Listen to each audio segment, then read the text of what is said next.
had this happen in downtown San Francisco once. So that's why I'm like having trauma response here.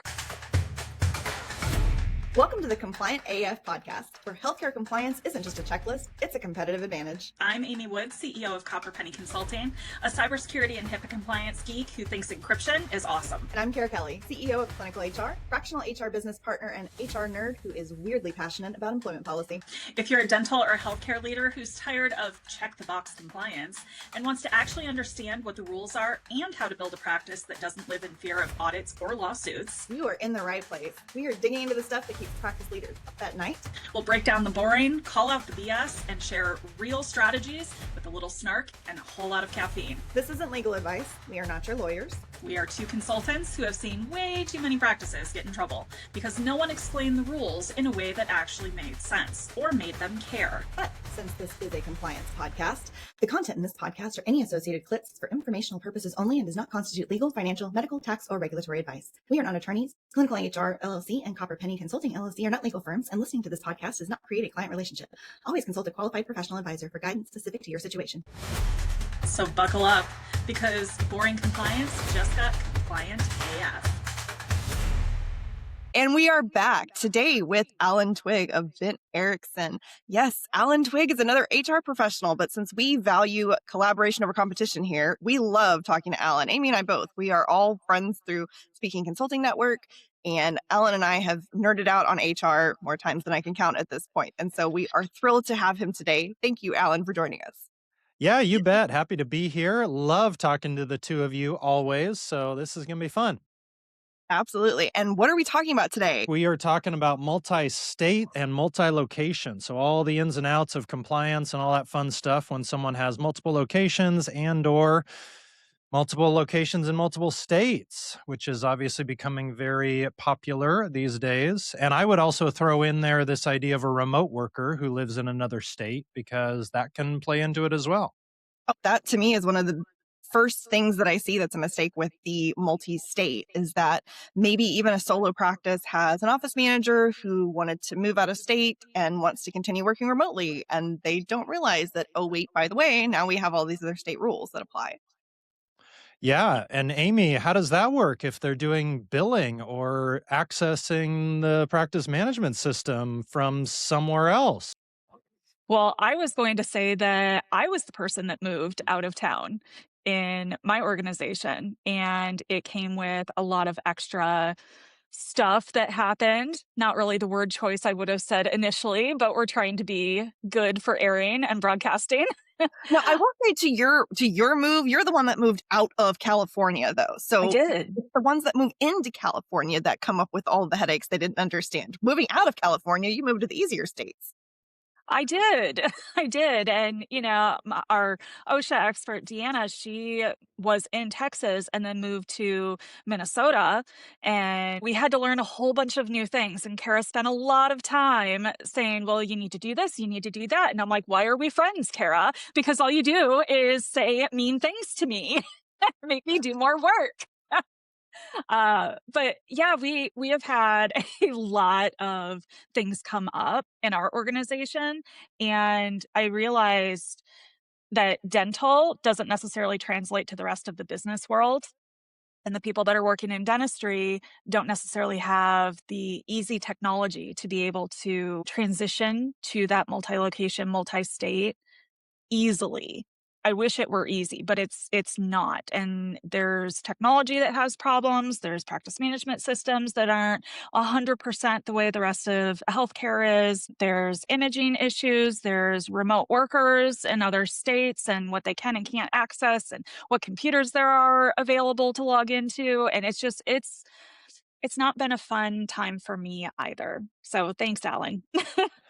Now, on the Exactly. compliance side, Alan, I know y'all deal with a lot of practices that have this multi-state environment or even just multi-location environment. What are you seeing as the biggest issue whenever a state or a practice moves into a new state?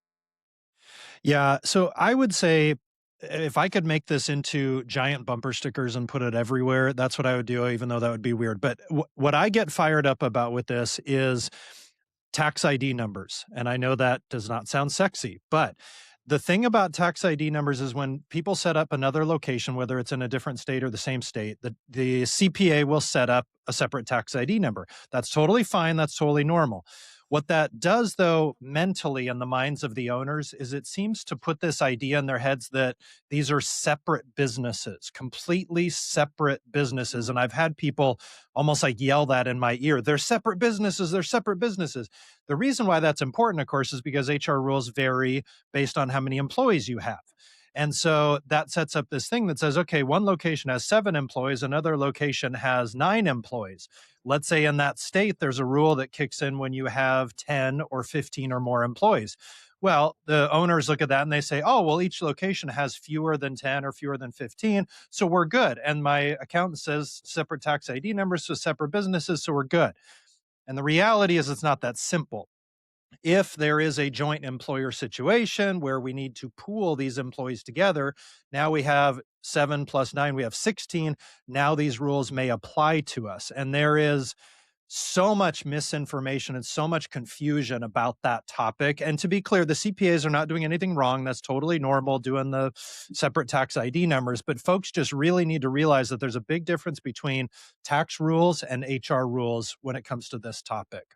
Well, and sometimes they're doing it from the perspective of safeguarding each practice location. They want them in separate entities because they want to have that layer of protection there. And that's totally understandable. But yes, I see a lot of that as well. I'll especially see it whenever you've got an employee working for both locations, especially if they're like right at a border where they're driving back and forth and they're actually spending time in both states working at both locations, and they're keeping 2 separate timesheets. They're paying double the amount that they should be for the unemployment tax because they've got them on 2 different payrolls. Like there's some things that are detrimental to them from that perspective, financial perspective, but a lot of it, there's a compliance issue there when you've got somebody working for effectively the same owner drawing 2 separate paychecks on 2 different timesheets if they're working 25 hours here and 25 hours there. Yep, That's 10 totally. hours of overtime. Yeah, and the other thing that comes in too is what oftentimes we see is, especially when it's multi-state, what most employers want is they want one policy manual that covers all employees in all states, one document. And I get that. It's simple. It feels easy, one document for everyone. The problem there is, especially in the Northeast where the states are small and close together, is you've got situations where one state like Massachusetts may have paid sick leave, neighboring state like New Hampshire does not. And then if you've got employees, like you said, living, working in these different states, how do you handle that? Are you giving the same benefits to everyone? And there are some benefits that you can't give to everyone, like, say, paid family leave, which is a state program. People in that state working in that state pay into it. Someone who lives in another state is going to read the policy manual and see, oh, paid family leave, great, I can get that. You're not going to get that. You live in and you don't pay taxes in that state. So it's those kinds of things that lead to a little bit of complexion. What we usually do is we'll set up kind of a master policy manual because, yeah, things like your appearance, cell phone usage, your smoking, those can all be the same. But some of these real nuanced employee benefit policies, those do need to be state specific. And so maybe that's covered in a separate document, an addendum or something just for that state. That's one way to do it. Oh, absolutely. And I do the same. I also make sure that they're aware that they end up overcommitting themselves in some ways, where if you've got employees in Nevada or California or one of the states that have like a daily overtime, for example, you don't want to pay overtime for more than 8 hours in a day for all of your team members whenever the state doesn't require that. You don't want to Exactly. overcommit yourself. Right. You also want to be very, very clear on things like meal breaks, where, Mhm. states like California that have their meal break penalty, if you go a minute over, Amy, you are familiar with this one quite well, I'm sure. You go a minute over. I don't know. I never got real meal breaks. I always ate at my desk. Well, Still do. exempt versus non-exempt sometimes. I know. Do you guys ever feel like this is so much more complex than it was when we first started? Yeah. Mhm. Big time. Yeah, I mean, prior to 2015, there really wasn't much out there for sick leave. There wasn't really anything for paid family leave. And a lot of these rules have come into play just in the last 5 or 10 years. And it really has changed it. I mean, we used to get questions that I look back fondly on now as, oh, that was so quaint. Just some basic question about, do I have to pay people when we go to a continuing education event? Now it's things like, my pregnant employee has complications and she's on bed rest and she just injured herself, and she has mental health challenges. How do I handle that? And it's like, whoa, okay, we weren't dealing with that 10 years ago. But we're also still dealing with the question about whether or not we pay employees for CE. Somehow that one hasn't made its way into the minds of the community out there. No. Yeah, I don't know how that happened. It's getting better, but it's not getting so much better that the question's not still being asked. That Right. to me, we're still asking the question. Even though I'm seeing more people say the right answer, we're still having to ask the question. Right. Yep. Steadily but surely, we are Same. making progress. Tiny victories. We'll take them.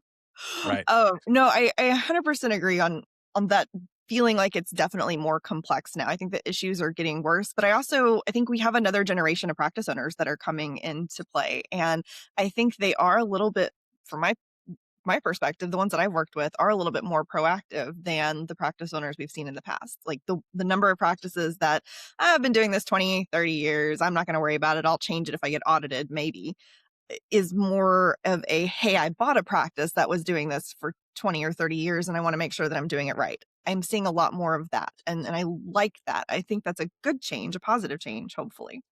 Yeah, I'm seeing the exact same thing and I love it. Yeah, the newer, younger generations seem to be much more willing to listen, more willing to accept advice, more willing to just say, I don't have to do everything. The older generations tended to be like, oh, I don't need to pay someone to do that. I'll just do everything myself. And 30 years ago, okay, Boomers. maybe, yeah, maybe that was easier back then. But yeah, today, I Yeah. think that's wonderful because I think that especially with compliance, there's a certain amount of it that you do need to know. You can't get away with not knowing anything. But at the same time, there's a lot of stuff that you can outsource for very reasonable amounts of money and then save your time for the stuff that you actually enjoy doing. So, yeah. What, you mean not everybody enjoys building employee handbooks? What? I know, right? This is news to me. I feel like just in the last 10 to 20 years here, we've had such a shift in how compliance is done overall. But what we're also seeing is a transition, just like you were saying, with the younger generation. They don't have time, and they grew up in a subscription era where everything is you subscribe to something to outsource it because you just don't have time, capability, knowledge, experience, any of that. And, in our worlds, we kind of look at that as a fractional officer position for practices. So I kind of look at it as you get a fraction of an expert at any given time. And it's our job full time to figure out what all the rules and regulations are, what all the gotchas and BS that comes with it, and then make sure that you're not doing it wrong in your practice. And I think a lot of people in dentistry tend to forget that we're not here just to take money. We're actually here to help, because this is our full-time job. This is what we do all the time. And this is our sole focus. And it is dialed down. Like, we're not general practice consultants. We don't have to be, Kara's famous phrase, she says it all the time. She's not a mile wide and an inch deep. She's an inch wide and a mile deep. Right. I feel like all three of us are kind of like that. Yeah, I would agree with that for sure. Yeah, we've always stayed out of other areas like OSHA or HIPAA or these other areas that people kind of in their mind think of as being HR related, but they're not. And yeah, I think that I heard a quote from Kirk Barrett last night on a podcast, and he was talking about consultants and kind of staying away from consultants that are either arrogant or ignorant or potentially both. And I think that's really great because, yeah, there are folks out there that are, it's just, it's about where you're putting that little bit of extra effort and extra focus. And for some people, it's technology. For some people, it's speaking. For others, it's support and expertise and quality. And I think it's just a little bit of research into that and finding someone who's a good fit for what you're looking for. And I think especially once they start getting to the point where we've got one practice, but let's add another one. Either de novo, we're going to start another one from scratch, or we're going to purchase another one and add to our network. I think that really starts to expose the deficiencies when we don't have a solid foundation built, when we haven't brought those people in that say, here's what we need at this level. I think the emerging groups are one of the most underserved levels in dentistry. You have a lot of support for single location practices, and a lot of support whenever you've got 100 plus practices. But I think those emerging groups that trying to build on that shaky foundation don't get the support that they need. They have, maybe from the HR side, maybe it was the office manager or the practice administrator who now is the practice administrator over 2 or 3 locations, and they kind of just got shoved the HR duties and maybe even a COO title, and they're not really well prepared for that because they weren't partnered with that expert. They didn't have somebody fractionally to support them, or they didn't have that background, that education, the skills and tools that they needed to do that job. And so we're treating these multi-location practices as if they're still single locations. I mean, I've even found some that are 10 locations large and have no employee handbook. And I found this more than once at this point. Oh yeah, I had that a couple of years ago. I was talking to someone who was doing an emerging DSO for oral surgery offices, and they had, I think, about 8 or 12 locations at that time. And I said, "Well, what do you guys do for HR?" And they said, "Well, we just hired a chief HR officer, so we're good." And I was like, "Whoa, yikes!" So Are you yeah. though?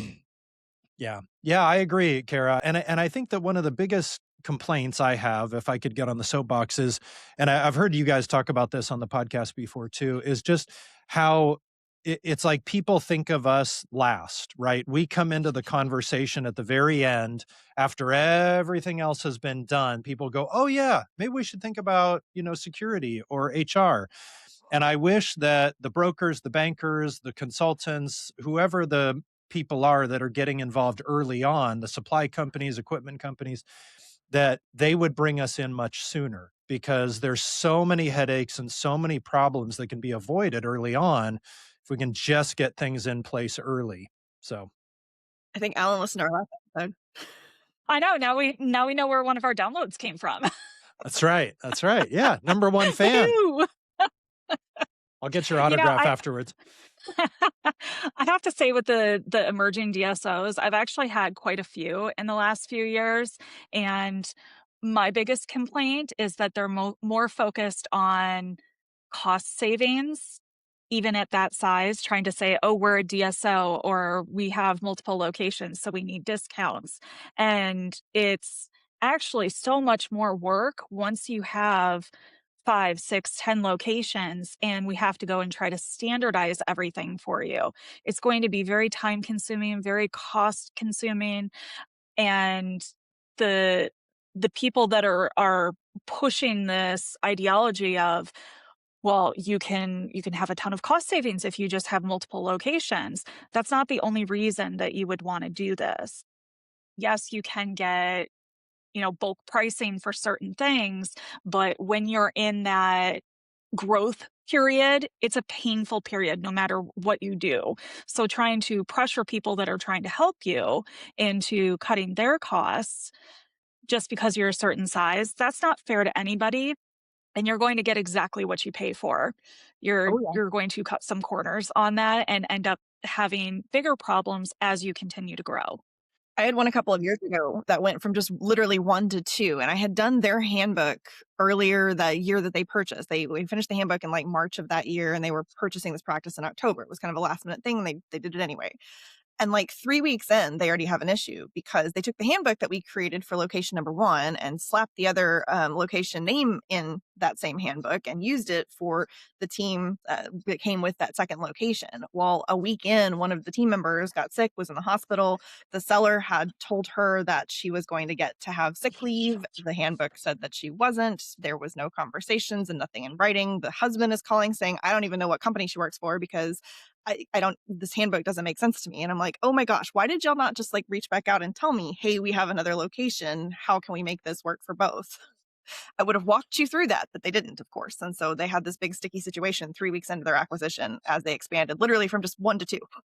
Right. Yeah, exactly. It can get complicated just from there. And the other thing it brings up for me is how, as you grow, you start to what I see most often is not a true cloning of each location. It's that everyone wants each location to still be kind of independent, kind of unique, kind of different. Let's not rock the boat too much and make them all the exact same name and everything. But what comes with that then is maybe we can standardize payroll, and all locations are using the same payroll company, or maybe they're all using, a software system for personnel records, something like that.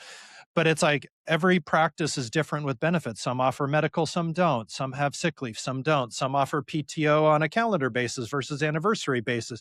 And it's just all of those little complexities start to compound, because I think a lot of DSOs and even just folks that are buying other practices, the offer to the office they're buying is, hey, we're not going to completely rebrand you. We're going to let you be independent and you still keep your same name and you still keep, all this other stuff. But the reality is it does get more complicated, because now this idea of that joint employer thing and group, how we're managing the people, who's making the HR decisions, all of those little things start to matter, who the patients are that we're serving and which locations. So it gets much more complicated. And I think the other thing for folks to remember is that as you grow, especially with HR, you can only get so efficient. There's always this perception that the bigger we get, we can just automatically get more and more efficient, and one person can handle everything for 100 practices. And the reality is, especially with HR, when you think about things like reviewing resumes and conducting interviews, there is an absolute ceiling there. It's not like one person can do all of that for 20 practices. I mean, it can be a full-time job just reviewing resumes, because these larger offices are constantly hiring. It's a workload thing that I think people don't really think about until they're faced with it. And then it's like, oh, shoot, what are we going to Which do? is why I think it's comical when they have the COO be the person who's also supposed to be doing all the HR things. And they think, well, that's operations. Yes, it is. But HR has a seat at the table in a lot of corporations for a reason. There's the CHRO position for a reason, because it is its own separate thing that is in addition to operations. It works with operations, but it's not something that a COO can handle all of HR once you hit a certain capacity. And that what that capacity is, I'm sure, varies from practice location to practice location. But yeah, absolutely. I also like what you mentioned about like who makes the decisions. I know one of the first group practices I worked with several years ago at this point, the CEO was still the one who would set the salaries, and they had no system for it. They were just pulling numbers out of thin air. It didn't matter they had like 9 or 10 locations at the time. It didn't matter who interviewed this person or who said this person was getting hired. The COO was the one making that final decision, because they didn't want to let go of that decision-making power, and they didn't have a process for it. They weren't really ready to grow to that level. Hmm. Yeah. Yeah, absolutely. Crazy. It really is a whole separate thing. Amy, let me ask you this, because this came up recently for us. There was an office that was hiring their very first remote person, and this person was going to do Oh, billing. And Okay. they had never hired a remote person before. Not surprisingly, the person was in a totally different state. And the doctor was saying, well, I've never hired a remote person before. I've never met this person. I've seen them on Zoom calls, and I'm getting ready to basically ship this person a computer and a monitor and all the stuff, and I have never met this person. Like, what should I do? And the topic came up about background checks, and obviously then cybersecurity and all of that. So I know this is a gigantic question that could go for probably an hour, but what what do you think about that for someone who has never hired a remote person, and now it's like, yeah, computer and billing and firewalls and all this stuff. What do you think about that? It's terrifying the first time you do it. It's like data breaches in my world. Like someone calls me and they've never experienced a data breach, and so they're freaking out. And I'm like, "All right, we got this. It's okay. Calm down. Grab a cocktail, and we'll get through this." So I think for owners that are starting to look at remote team members, you have to take a leap of faith. More people choose to work remotely now than ever before. My husband and I both work remotely, and we have for many, many, yeah. many, many years. And even when we had our IT business, we worked remotely. Our team members did too, because we all had young kids, and we all have kids here. They're gross. They get head lice or hand, foot, and mouth disease right before Thanksgiving when we're going to go see great grandma and great grandpa. That's just how it goes. So, looking at that remote team member, yes, we have to account for all these things. We have to involve HR, we have to involve IT, we should consider HIPAA in this. And all of those things have to work together in order for a remote worker. The one thing I will say is the scenario you described was US based. I know there are a lot of people that are engaging in companies that will outsource things to other countries. And there are certain states in the US, like Florida, you are not supposed to have anybody work in your business systems. Doesn't matter if it's dental or healthcare or not, your business systems, if they're outside of the US. So we're starting to Oh, see more places, more states are having laws like that come into play. And part of that is the current administration wants the America First ideology, but also we can't have our laws contractually go to other countries. And I know the Philippines is really popular because they do have a law there that says the individual is personally responsible if there's any kind of security or data breach issue. So it goes from a this big of a problem inside the four square walls of your practice to now we've got this little issue, we've got this little issue, we've got, this one over here and this one in another country. And it becomes a compliance and security nightmare overall. And I can imagine it does on the HR side too. yeah, it certainly does. And it reminds me of a thing that I say to myself all the time, which is it's this idea of trading problems. I think Yeah. oftentimes we think about, oh, somewhere out there is this perfect solution that has no downsides. And that doesn't exist, right? We're trading one problem for another. So in this case, you say, well, I can't find anybody locally in my city to come to my office and do this particular task. So that's a problem. So my solution is I'll find somebody who is really good at that, who can work remotely, and that solves my problem. But obviously, that creates new problems like multi state and security and all these other things that come Well, along and with workers' that. comp is another one that you don't always think about when you're hiring somebody remotely. Where are they working? What does their space look like? What happens if they get injured in that space? Even if it's their home, you still have workers' comp that would apply. Right. Yeah, and all the what if, life circumstances. What if they get summoned for jury duty? What if they get pregnant? What if, all these other things that still come into play even with a remote worker. But yeah, I think it's kind of about, I always just say, pick the problem that you want to have. Do you want to have the problem of being kind of in the dark and you have no idea what's going on? Or do you want to have the problem of you have to pay a little bit of money and now you're not in the dark and you know what's going on? So, yeah. And if it were me, I would actually say choose a business that focuses solely on that task rather than an individual person. From an insurance perspective alone, you have a company that has business insurance. They usually, hopefully, if they're smart and good, they will have cyber insurance for the activities that they're doing. They're training their team members. I've worked with several remote billing companies recently, and they're hyper focused on making sure that they're doing all the right things.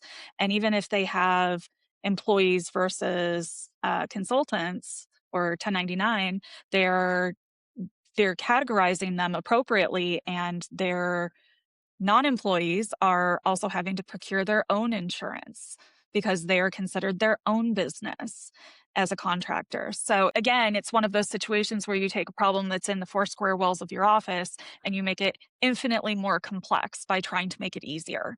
Well, and two things you just mentioned. One, definitely choosing a business over an individual because they deal with some of that headache and some of the things that you don't think about when you have someone who's remote. That what happens if they're in a state that maybe they move from city to city at some point? Well, there's certain cities that have various ordinances. I know up where you're at, Alan, y'all have several of those larger metro areas that have their own little special rules, their own special minimum wage, or maybe time off or leave or break laws that you don't even think about because you're nowhere near that state. And it doesn't occur to you that, well, they moved from this suburb to that city. All of a sudden you've got new laws. So if you're choosing a business that's going to take care of a lot of that versus an individual that you really have to stay on top of with that. I think the other thing that you mentioned, though, that I see a lot of is the contractor versus W-2, where they say, well, they're not working in my office anymore, so that makes them a contractor. Well, No, not necessarily. It depends on what they're doing. And like you said, if they're running a business and working with other individuals, if they're working solely for you, they may still very well be a W-2 employee. And so that is one of the scenarios that I will see them try to avoid a problem by just classifying this person as a contractor now.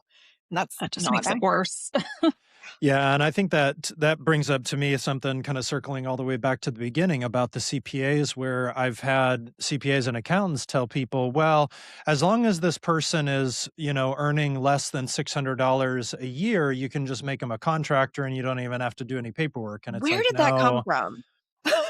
My understanding is that the threshold for notifying the IRS with a 1099 is $600 a year. Yeah. So, but that has no bearing on classification in the first place. So I don't know. Yeah, but it's I see that one a lot. Anything to save a buck. that all these old wives' tales that kind of circulate around in the world, and got to find the right information. So yeah, it's tough. Don't we have Google for that now? Can't we just search things? No, ChatGPT knows I know. everything. Facebook, Right? man, Sure. Facebook groups, they know everything. That's right. Oh, Oh yeah, that was another quote I loved in this thing I was listening to last night, was the difference between a friend and a professional. And that for many dentists, office managers, others out there are definitely times and certain situations and things that you face in your career when you do want to lean on a friend for advice. And someone who's been there, someone who has experienced that, absolutely. And there are times when your friend is not the right person to talk to, and you do need to talk to an actual professional that really knows that topic backwards and forwards. So I love that one too. I was having that conversation recently with the admin owner of a Facebook group that is dentists only. And it's absolutely dentist only. They don't have anybody else in, sponsors, things like that. And that was kind of part of the conversation. I'm like, look, I understand the want to have dentist only for some things, but there's other things that you really need an actual expert in the topic, not a dentist who knows some stuff about it, or who did this one thing this one time, or their attorney said this one thing this one time about their situation in their state for their practice. You need like an actual expert who knows your situation and who can see the things that are around that situation that you have not considered. And I get it. Those are great support systems for some things, but really not for everything. Right. Yep, definitely. Yeah, we had a situation a few years back where a newer, younger dentist was buying a practice from an older dentist. The older dentist stayed on for mentoring, which is great, normal, wonderful, mentored him in all these areas of dentistry and practice, overall practice management and systems and all that, which is great. And then there was a time when the young dentist came to the old dentist and said, "Hey, I just found out one of the employees is pregnant. She's asking for this many weeks off." And the older dentist said, "Well, that's a couple weeks more than we usually give. So I'd recommend that you just let her go, because that sets a bad precedent. So just fire her. You're in an at-will state. It'll be fine."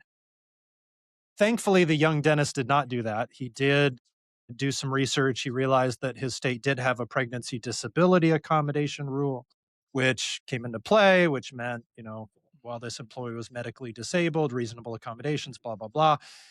It ended up working out okay, but that's one of those situations where let's not have the previous dentist mentoring in that area. Maybe the dentistry is fine, but maybe not the HR compliance side.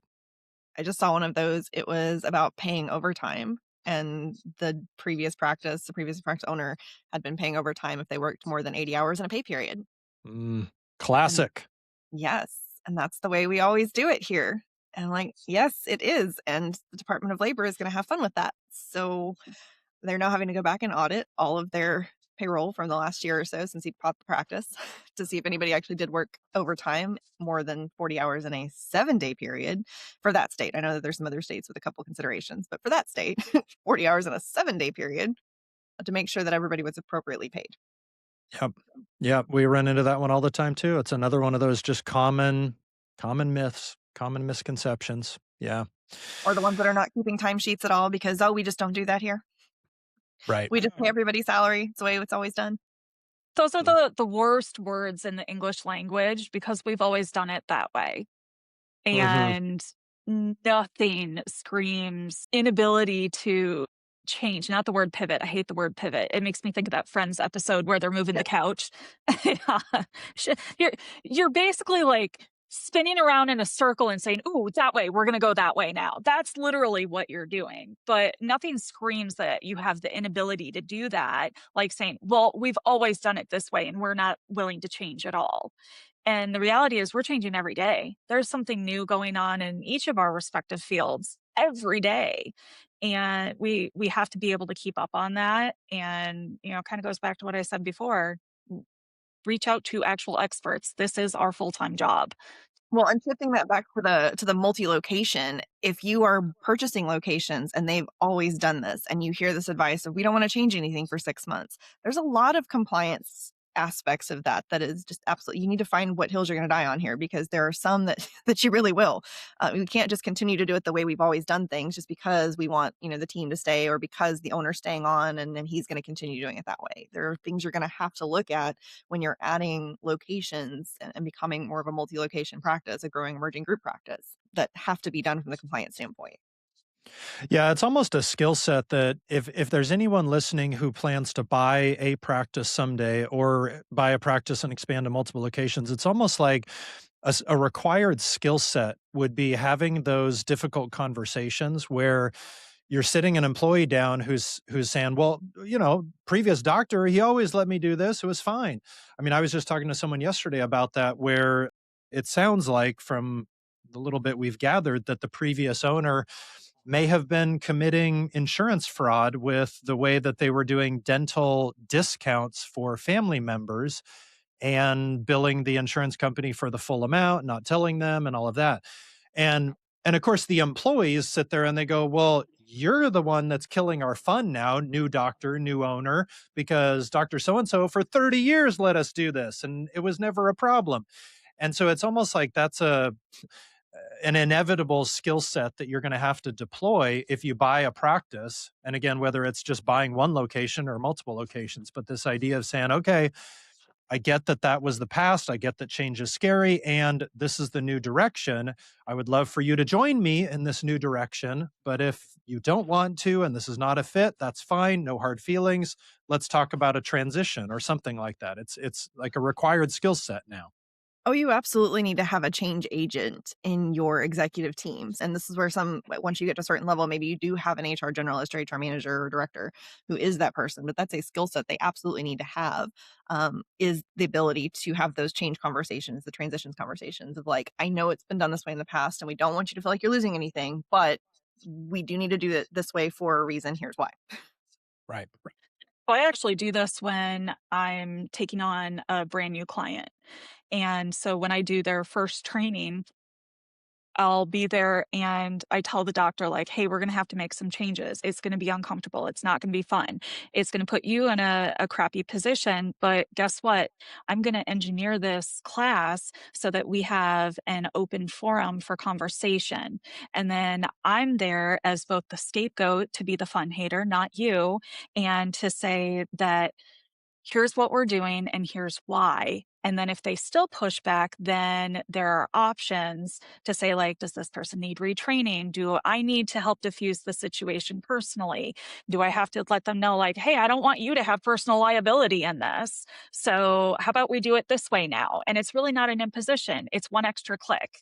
It's really not going to ruin your day, I promise. But there's a lot of options you end up with when you can have an expert in there to talk about things in an open forum. So it's more of a conversation, and those team members feel like they have that intrinsic value of a voice with decision making, when they really, in some ways they do, because if they say, hey, we're really having a problem with this, or we're really struggling with this, and how can we do this better? Or "Well, this is what I run into, no other offices won't open an encrypted email from us." And I'm like, that's been like required for so long. Come on. Like, get it together, people. Well, and on some level, the larger group practices will have somebody on site who is the chief compliance officer, Right. or the chief technology officer, or the person who's CIO, maybe whoever is responsible for this, correct? At what point do Yes and y'all feel no. like they need to have somebody who is really internal versus somebody who's fractional? Like, what size is best to bring somebody on fractionally, or at what point should they go ahead and say, okay, we need to hire at least a part-time, or if not a full-time executive for this particular function? Asking both of y'all, Alan from the HR side and Amy from the compliance officer side. Yeah, I'm trying to remember what the stat was. There was a stat I think from SHRM years ago that was something about it was like it was something along the lines of for every 50 employees you needed 1 or 1.5 full-time HR people. Or No, not some every 50, it was like every 150, 1 to 150, one you need 150. one. Is that what it Uh-huh. was? Yeah. Yeah, if you're talking Yeah. about terms. But I've also seen, depending on the size, like if you've got hundreds of locations, you may have somebody who is only there for onboarding and they may Yeah. onboard 600 people. Like there's definitely a different whenever you get to that level. For HR though, I would even say once you get to 50, Mhm. because you've got lead management. Now that's 50 within a 75-mile radius if FMLA starts to apply, but if you start getting close to 50, that's a little bit difficult to manage on your own if you're the COO. Yeah, exactly. Yeah, Amy, what do you think about that? Yeah. I'm like letting you guys have your HR talk. I yes and no on that answer. It's because I've worked with both. I've worked with small private practice, I've worked with the emerging, I've worked with larger, and the engagement is a little bit different. But I feel like regardless of your size, you still need the phone a friend option. And the friend in this case is the person that knows all the gotchas and I keep going back to you need to have an expert on hand.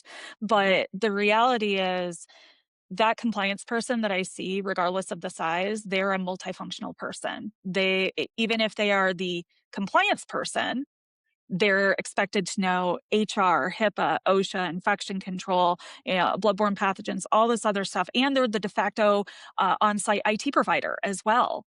And so you end up with this person that's fragmented and you have to outsource some, if not all of it.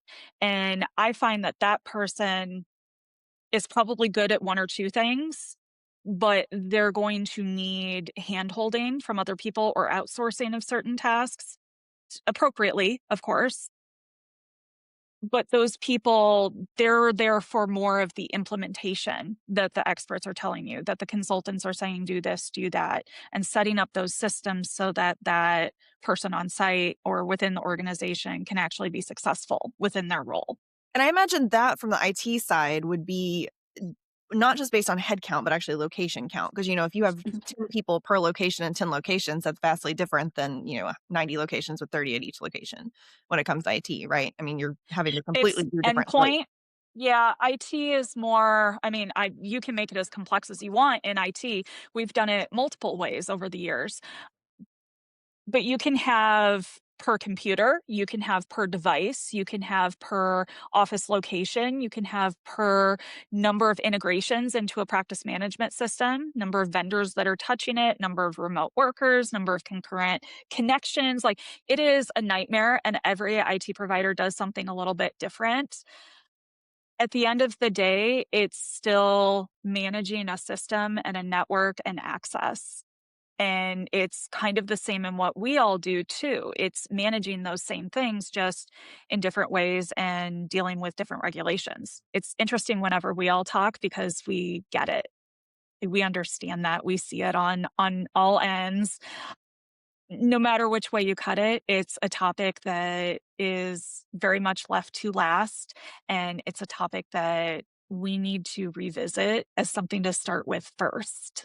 And I'm having Yeah. flashbacks to my IT days when someone would build out a new office and they would spend all this money on beautiful chairs and wall finishings and colors and chair samples and all this stuff. And then they would say, oh, well, I'm putting in a VoIP phone system. And the IT guy comes in at the very end and saying, well, your drywall's up already. How are we getting low voltage wiring in here? And the contractor said, well, we can do everything wireless. We don't need to do any of that.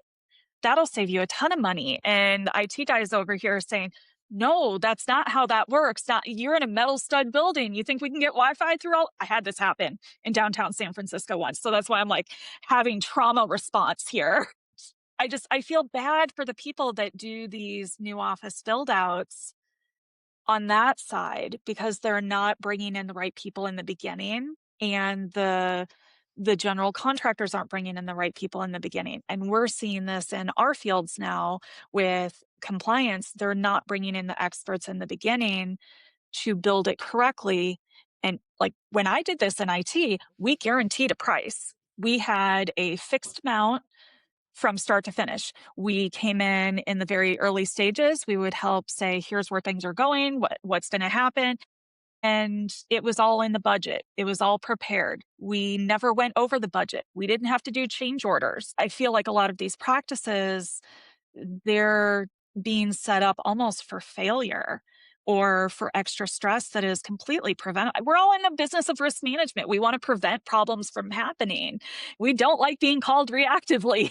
So if I could impart any wisdom or any advice to listeners out there, just involve the experts early and don't wait until after everything's been set in place. Don't wait until after that drywall is up already to start making those decisions. So I've actually seen the opposite side where they ended up with too many people in their HR Ooh. department. I know. I worked with one a merging group last year that had like around 20 locations across a dozen or so states.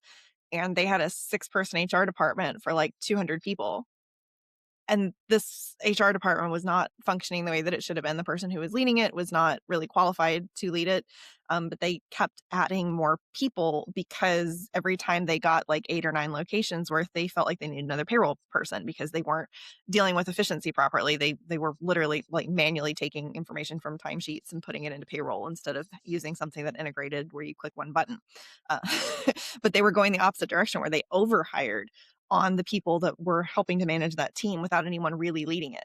And so this is another instance where getting an expert in early would have been helpful and saved them a lot of time, headache, and money because the person who was in charge of this thought that, oh, we'll just follow California and we'll be good for all of these states. And I'm like, no, that's not how that works. But they ended up, with way too many people that had their hands all over the place. And like this didn't even count their recruiter, who was completely not in connection whatsoever with HR. I was originally engaged to help assess their HR manager's readiness to be HR director, and she was not ready to be the position she was in. Well, and we've seen that too. And it brings up a couple of thoughts for me. One is, to this idea of one person can't know everything, right? And I think it's also about kind of personality traits and skill sets because, in HR, there are aspects that are very heavy on compliance, which requires someone who has a very detail-oriented brain, likes to get into the weeds and analyze and critical think and all of that. There's also an aspect of HR that's team development, employee engagement, team appreciation. That's kind of more like someone who's kind of the rah-rah cheerleader person for the whole team. It's like, hey, let's all get in there, let's get going. And those two people aren't always the same fit. You can't get that in one human being. The other thing you mentioned, experts on hand, and we see this quite a bit because there's different models of that, right? Some models, the classic labor attorney model would be that you pay per hour for every minute that you talk to this person. And what that tends to set up in my mind is, or in a lot of people's minds, is they think, well, I don't want to get charged. And so maybe I'll just try to wing it myself. And then they don't reach out and then it gets worse. And I think models like ours and others where it's just, you just pay this fee and you just have full access all the time. So you don't have to hesitate. You don't have to go, oh, am I bothering them? No, you're not bothering them. Just pick up the phone and call. Because with HR and similar, I think, Amy, with all of your stuff too, I mean, you can get ahead of these things and you can avoid issues big time if you can get ahead of them. It also, I think, brings up this issue on an ongoing basis of updates, right? Because, of course, in HR, and same thing with all of the other areas of compliance, it changes periodically. And the more locations you have, even if you're doing one master manual and then you have addendums for states or locations, just updating all of that over time when there's a new rule or something changes at the federal level that affects everyone, whatever it is, having a mechanism for that is huge. That's another thing that feels like it's compounded. Like we used to see January 1st was like the time that most of the updates rolled out. And now, oh my goodness, it's year round. Littler is a law firm that I follow and they do a article twice a year now. And one of the last ones they did, they said July is the new January because it is. There's a lot that kicks off in July. But if you look at their July as the new January and you actually go down that list, some of them are September 1st, some of them are October 1st, some of them are, it's very weird. It's literally like year round for some of these states that they're rolling out their compliance changes. Yeah, people sometimes ask me, they'll say, well, is it good enough that I just update my employee handbook once a year, Maybe in some and states. whatever time? And it's like, well, potentially no, because of just what you just said, that, yeah, you may update it in January and then something changes in July and now you're out of compliance for 6 months. Mhm. Yeah, I just had that with HIPAA, and huge backlash everywhere because everyone was an expert on, do we update our notice of privacy practices or not to comply with the new requirements for holding on to or receiving, acquiring, or storing substance use disorder information. And I was like, yeah, what if you have a patient that's on Suboxone? Like, that directly plays into substance use disorder information. That's the alternative to the drugs that they were taking. That needs to be taken into account with how you treat them. And you're storing that. And that it's one of those things where I saw everybody's responses and it got heated on social media forums, and other consultants were screenshotting things and sending them to me, and I'm like, yeah, I'm staying out of all of that. I made a video if you want to reference it. My clients already have new ones and a how to update it and where to update it, and it's just done for them. That's what they pay for, and they have questions, they call. I mean, they're like, hey, so I just want to clarify, I'm putting this here, here, and here, and I have to give it to every new person, right? It's like, yep, that's exactly right. And they're like, oh, okay, cool. This is easy. I'm like, yes, that is how it's supposed to be when you work with people that know what they're doing and you don't have to go and find it. There are ways to make some of this easier, like with the multi-state compliance on some of these things. First of all, not everything that changes on the compliance level when it comes to HR is a handbook adjustment. So even if you have a company that you're working with that does handbook updates, that's fine. But there are other things that come down the line that are not necessarily something that you would update an actual policy for. Something like salary transparency. There's a lot of states now that are requiring salary transparency on your job posts. That's not really a handbook change, but it's something that you need to know, your HR department needs to know. Another one that I see frequently that's mistakenly done are background checks. If you are in a ban the box state, a second chance hiring state, that requires that you don't ask about criminal history at certain points. It's not just that whether you do or don't, there's literally like what point in the process can you ask about that? And so we're able to kind of equalize that a little bit and say, okay, these are the states that you're in. Here are the rules that you need to follow. Here's the most restrictive. And so I would suggest that maybe that be your best practices across the board. And maybe we don't ask about that until the offer stage, for example, because you're in whatever state requires that. But there's just tiny little nuances for even the same type of rule, depending on where you're at. And some of those can even be city level. So it really does get more complex, but we can certainly standardize that for you if you get ahead of it and know before somebody gets in trouble. Right. Yeah. And it's hard, I know, because you don't know what you don't know. And so for a lot of folks out there, it's like, well, I don't even know what I should be asking. But I think that's the key thing is just, especially if you're a newer dentist owner, this idea of just saying, okay, I'm now faced with the first time I've ever handled this, whether it's a pregnancy, hiring, firing, whatever it is. And if it's the first time or even the second time, third, whatever, just that's when you reach out and say, okay, look, I just want to make sure I have my ducks in a row. I don't want to get sued.